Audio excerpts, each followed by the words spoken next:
Добро, Владко, еве, навистина е актуелно прашањето.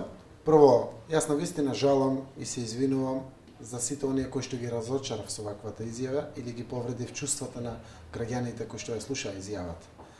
Апсолутно е јасно дека Заев не може да биде канаболист и да се зборува за канаболизам. Тоа е фигуративно и символично кажано. Зоран Заев не падна од небото, не е анонимус. 6 години управувам голема власт. Тоа е општина Струмица. Управувајќи во таа општина Струмица, никому влакно не му фали. Апсолутно од Струмица стигаат само позитивни примери низ цела Македонија. Но истовремено морам да потврдам дека останувам на моите принципи, кои што ги реков.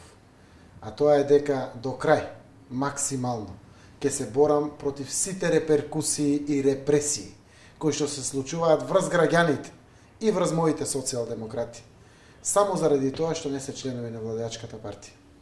Ќе останам поборник и за млекарите, и за стечајците, и за сите оние разрешувања во судството, ширум Македонија, што се случуваат, и за сите оние граѓани заради тоа што не се членови на владеачката партија, што не може да добијат здравствена заштита за своето дете. Не можат да ги добијат единствените 1800 денари со кои што го гледат своето семејство како социјална помош, само заради тоа што не се членови на владеачката партија. Апсолутно, тоа е намерата која што ја изразив со поднаводници, символично кажаното. Зоран Заев важи за сосема поинаков пример и тоа е потврдено со дело. Сите што ме знаат, знаат каков сум, а оние што нема знаат, можат слободно да прашат во Струмица кој сум и каков сум. Апсолутно исто така, ќе останам поборник во оптимизирање на државната администрација, заради тоа што верувам во тоа. Оти го јаде нашето општество. При тоа постојат еден куп начини како да се отвараат работни места.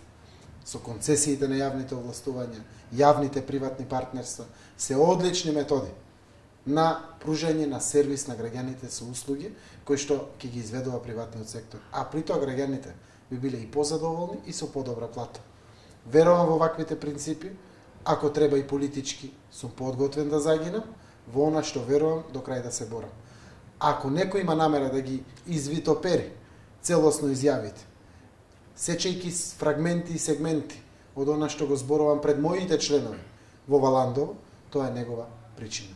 А зошто го објавува, секогаш кога Заев покажува огромни успеси, тоа е најверојатно некоја болест нивна, која што ќе морат сами да си ја лечат. Заев за тоа не може да им помогне.